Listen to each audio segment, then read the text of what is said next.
இரட்சகரும் ஆண்டவருமாயிருக்கிற இயேசு கிறிஸ்துவின் நாமத்தினால் உங்கள் அனைவருக்கும் என்னுடைய அன்பின் நல்வாழ்த்துக்கள். இந்த நாளிலும் கர்த்தருடைய வார்த்தையை நான் உங்களோடு கூட பகிர்ந்து கொள்ள விரும்புகிறேன். அப்போஸ்தலன் பவுல் கொலோசியருக்கு எழுதின நிருபம் 2ஆம் அதிகாரம் 6-7 வசனங்களிலே நாம் கவனித்து பார்ப்போம் என்றால், ஆகையால் நீங்கள் கர்த்தராகிய கிறிஸ்து இயேசுவை ஏற்றுக்கொண்டபடியே அவருக்குள் வேர் கொண்டவர்களாகவும் அவர் மேல் கட்டப்பட்டவர்களாகவும் அவருக்குள் நடந்து கொண்டு நீங்கள் போதிக்கப்பட்டபடியே விசுவாசத்தில் உறுதிப்பட்டு ஸ்தோத்திரத்தோடே அதிலே பெருகுவீர்களாக என்பதாக சொல்லப்பட்டிருக்கிறது. எனக்கு அருமையான தெய்வ பிள்ளைகளே, இந்த நாட்களிலே நாம் நம்முடைய ஆவிக்குரிய வாழ்க்கையில் மேலோட்டமான ஒரு நிலைமையிலே நாம் வாழ்ந்து கொண்டிருப்போம் என்றால், ஆண்டவர் நம்மிடத்தில் எதிர்பார்க்கிறதான ஜீவியம் என்னவென்றால், நாம் கிறிஸ்துவுக்குள் வேர் கொண்டவர்களாக காணப்பட வேண்டும். கிறிஸ்துவுக்குள்ளாக வேர் கொண்ட அனுபவம் நம்முடைய வாழ்க்கையில் இருக்கும் பொழுது உண்மையாகவே நம்முடைய வாழ்க்கை செழிப்பாக ஆசீர்வாதமாகவே காணப்படும். இந்த நாள் நம்முடைய வாழ்க்கையில் நாம் எப்படிப்பட்டதான ஜீவியம் செய்து கொண்டிருக்கிறோம் என்பதை நாம் சற்று யோசித்து பார்க்க வேண்டும். நம்முடைய ஜீவியம் கிறிஸ்துவுக்குள் வேர் கொண்ட ஜீவியமாக இருக்கிறதா? நீங்கள் கவனித்து பார்ப்பீர்களானால் மத்தேயு 13ஆம் அதிகாரம் 20-21 வசனங்களிலே அங்கே இயேசு சொன்னதான ஒரு ஓமையிலே ஒரு குறிப்பிட்டதான ஒரு விளக்கம் கொடுக்கப்பட்டிருக்கிறது. ஒரு மனுஷன் விதைக்க புறப்பட்டு போகிறான். அந்த விதைகள் சில வழியருகே விழுகிறது, சில விதைகள் கற்பாறை உள்ள இடங்களிலே, சில விதைகள் முள்ளுள்ள இடங்களிலே, சில விதைகள் நல்ல நிலத்திலே விழுந்தது. கற்பாறை உள்ள இடங்களிலே விழுந்ததான விதைகள் அவைகள் கொஞ்சம் முளைத்து வந்தது உண்மைதான்.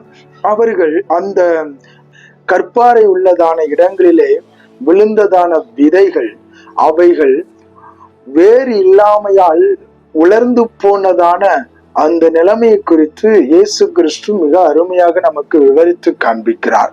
இன்னைக்கு அநேகருடைய ஜீவியம் அப்படித்தான் இருக்கிறது. ஒரு கற்பாறையை போல, கற்பாறையில் விழுந்த விதையை போல அநேகருடைய வாழ்க்கையிலே கொஞ்ச காலம் மாத்திரம் அவர்கள் கிறிஸ்துவுக்கு அவர்கள் பல நிலைமைகளிலே தங்கள் வாழ்க்கையிலே அவர்கள் கற்பாறை உள்ள இடங்களிலே விழுந்த அந்த விதை அவைகள் கொஞ்ச காலம் மாத்திரம் அவைகள் வளர்ந்து மறுபடி வாடி போகிறதான ஒரு நிலைமையை குறித்து இயேசு அங்கு விவரித்து காண்பிக்கிறார். மிக அநேகருடைய ஆவிக்குரிய வாழ்க்கையில வேறு இல்லாமையினாலே கிறிஸ்துவுக்குள் வேர் கொண்டவர்களாக அவர்கள் உருவாகாமல் தங்கள் ஜீவியத்திலே அப்படிப்பட்டதான அனுபவம் இல்லாததினால் வாடி போகிறதான ஒரு சூழ்நிலையிலே தங்கள் வாழ்க்கையிலே அவர்கள் சோர்ந்து போகிறதான நிலைமையை நாம் பார்க்கிறோம். எனக்கு அருமையான தேவனுடைய பிள்ளைகளே, நம்முடைய ஜீவியம் கிறிஸ்துவுக்குள் வேர் கொண்டதா இருக்க வேண்டும். உதாரணமாக மரங்களுடைய நிலைமையை கவனித்து பார்ப்போம் என்றால், அந்த மரங்கள் எல்லாம் பல காற்றுகளையும் பலவிதமான மழையும் வெள்ளங்களையும் பலவிதமான அவைகள் சூழ்நிலைகளையும் சந்தித்திருக்கிறது. அந்த மலைகள் அந்த கற்பாறை உள்ள இடங்களில் விழுந்த விதை அவைகள் வேறு இல்லாமையால் உலர்ந்து போயிற்று என்று இயேசு கிறிஸ்து அவர் விவரித்து காண்பிக்கிறார். அநேகருடைய ஜீவியங்களிலே இன்றைக்கு நாம் கவனிப்பது அப்படித்தான். வசனத்தை கேட்கும் பொழுது நன்றாக உற்சாகமாக இருக்கிறது, வாக்கு தத்தங்களை பெற்றுக்கொள்ளும் பொழுது உற்சாகமாக இருக்கிறார்கள், பல விதங்களிலே கர்த்தர் பேசும் பொழுது அவர்கள் உற்சாகப்படுகிறார்கள். ஆனால் சில நாட்கள் கழித்து அவர்களுக்கு ஒரு துன்பமோ அவர்களுடைய வாழ்க்கையில் ஒரு உபத்திரமோ வந்த பொழுது அவர்கள் சோர்ந்து போய்விடுகிறார்கள். ஜப குறைவு ஏற்படுகிறது, வேத தியான குறைவு ஏற்படுகிறது, ஊழியத்திலே சோர்ந்து போகிறார்கள். பல விதங்களிலே கர்த்தருடைய காரியங்களிலே அவர்கள் உற்சாகமாய் இல்லாமல் சோர்ந்து போனதான ஒரு நிலைமையிலே இருக்கிறார்கள். எனக்கு அருமையான தேவனுடைய பிள்ளைகள், இதற்கு காரணம் கிறிஸ்துவுக்குள் வேர் கொண்டவர்களாய் இல்லாததினால்தான். நீங்கள் கவனிக்க வேண்டும், நம்முடைய ஜீவியம் ஆவிக்குரிய வாழ்க்கையில நாம் எப்பொழுதும் கிறிஸ்துவுக்குள் வேறு கொண்டவர்களாய் இருக்க வேண்டுமே. ஆனால் நம்முடைய வாழ்க்கை வசனத்தை கேட்பதோடு மட்டுமல்லாமல் அந்த வசனத்திற்கு கீழ்ப்படுகிறதான ஜீவியமாகவும் இருக்க வேண்டும். வசனத்திற்கு நம்ம ஒப்பு கொடுக்க வேண்டும். கர்த்தர் நம்மோடு கூட பேசுகிறாரே. நீங்கள் வேதத்தை வாசிக்கும் பொழுது கர்த்தருடைய ஆலயத்தில் கர்த்தர் நம்மோடு கூட வேதத்தை வாசிக்கும் பொழுது கர்த்தர் உங்களோடு கூட பேசுகிறார். நீங்கள் தியானிக்கும் போது கர்த்தர் உங்களோடு கூட பேசுகிறார். அதோடு நீங்கள் கிறிஸ்துவுக்குள் வேர் கொண்டவர்களாக இருக்க வேண்டும் என்றால் நாம் வசனத்தை கேட்கிறவர்களாக மட்டும் அல்லாமல் அந்த வசனத்திற்கு நம்மை கீழ்ப்படிய நாம் ஒப்பு கொடுக்கிறவர்களாக இருக்க வேண்டும். நம்முடைய வாழ்க்கையில நம் வசனத்திற்கு கீழ்ப்படி ஒப்பு கொடுக்கும் போது அநேக நேரங்களிலே பிசாசானவன் நமக்கு விரோதமாய் பல சோதனைகளை, பல விதமான உபத்திரவங்களை, நெருக்கங்களை, போராட்டங்களை, பல விதமான சத்துரு பல கிரியைகளை நமக்கு விரோதமாக எழும்ப செய்து அவன் நம்மை சோர்வடைய அவன் பல விதங்களிலே நமக்கு விரோதமாக எழும்புவான். ஆனாலும் நாம் வசனத்திற்கு கீழ்ப்படியும் போது நிச்சயமாகவே நமக்கு விரோதமாய் எழும்புகிற அந்த பிசாசு வெட்கப்பட்டு போவான். ஏனென்றால் கர்த்தர் நாம் அவருக்குள் வேறு கொண்டவர்களாக எழும்பும் போது நிச்சயமாகவே நம்மை ஆண்டவர் அந்த சத்துருவின் வல்லமை மேற்கொள்ள அதிகாரம் தந்து அவர் ஆசீர்வதிப்பார். நீங்கள் கவனிப்பீர்களானால் யோசேப்புடைய வாழ்க்கை நமக்கு ஒரு நல்ல முன் உதாரணம்.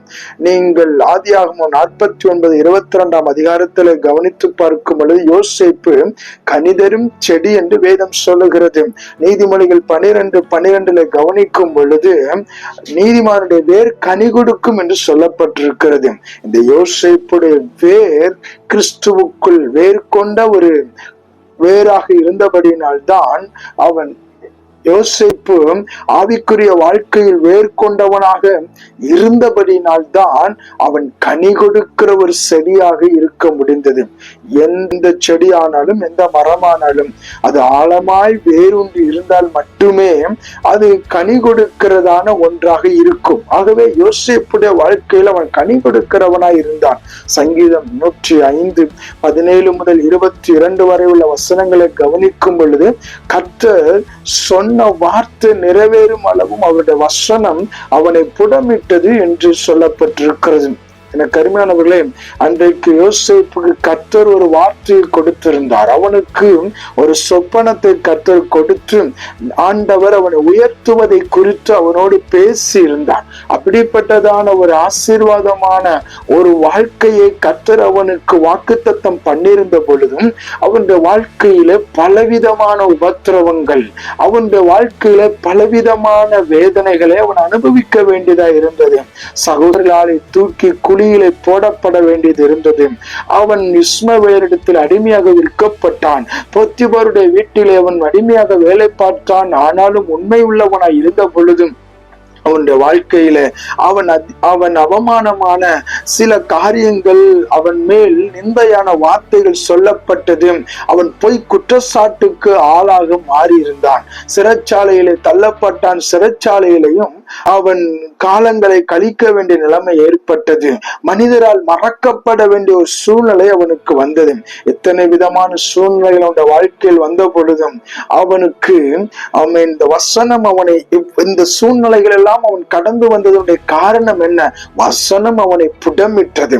கர்த்தர் சொன்னதான் அந்த வார்த்தை உடைய வாழ்க்கையில் நிறைவேறும் அளவும் கர்த்தர் அவனை உருவாக்கினார். புடமிடுகிறது என்பது அக்கினியிலே எப்படி ஒரு பொன் சோதிக்கப்படுகிறதோ, எப்படி ஒரு அக்கினியிலே ஒரு பொன்னானது புடமிடப்பட்டு அது பல விதங்களிலே உருவாக்கப்படுவதற்கு ஏதுவாக அவைகள் அக்கினியிலே சுத்திகரிக்கப்படுகிறது. அதே போல யோசேப்புடைய வாழ்க்கை சுத்திகரிக்கப்பட வேண்டியதும், அதே போல யோசேப்புடைய வாழ்க்கையிலும் அவன் புடமிடப்பட வேண்டியதும் அவசியமாயிருந்தது.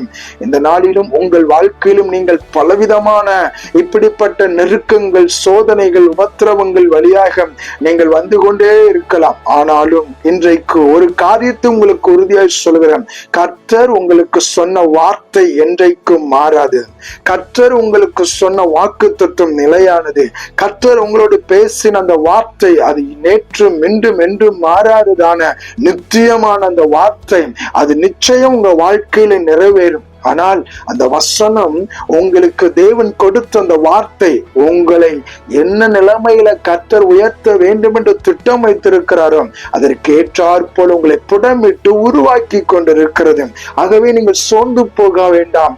நீங்கள் அதை குறித்து கலங்கி ஏன் எனக்கு இப்படியெல்லாம் நடக்கிறது, ஒருவேளை கர்த்தர் என்னை மறந்து விட்டாரோ, ஒருவேளை ஆண்டவர் என்னை கைவிட்டு விட்டாரோ, ஒருவேளை கர்த்தர் என்னை தள்ளி விட்டார் என்று சொல்லி நீங்கள் ஒருபோதும் பயப்பட வேண்டிய அவசியம் அவசியம் இல்லை. உங்களோடு கூட கர்த்தர் இருக்கிறார். உங்களை கர்த்தர் புடமிடுகிற நாட்கள் இது. இன்னும் கொஞ்ச காலத்திலே கர்த்தர் உங்களை ஏற்ற விதத்தில் உங்களுக்கு சொன்ன வார்த்தையின்படி அவர் உங்களை உயர்த்தத்தான் போகிறார். இந்த யோசேப்பு ஆமென் கர்த்தரால் உயர்த்தப்பட்டான்.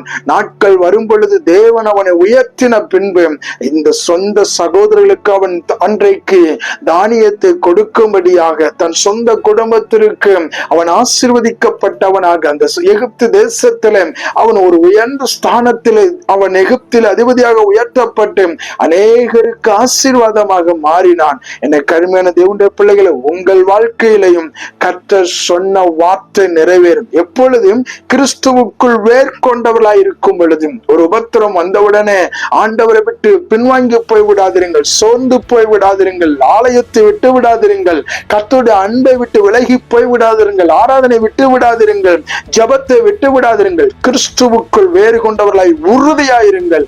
நிச்சயம் உங்கள் வாழ்க்கை ஆசீர்வதிக்கப்பட்டதாயிருக்கும். கர்த்தர் தாமே உங்களை ஆசீர்வதிப்பாராக.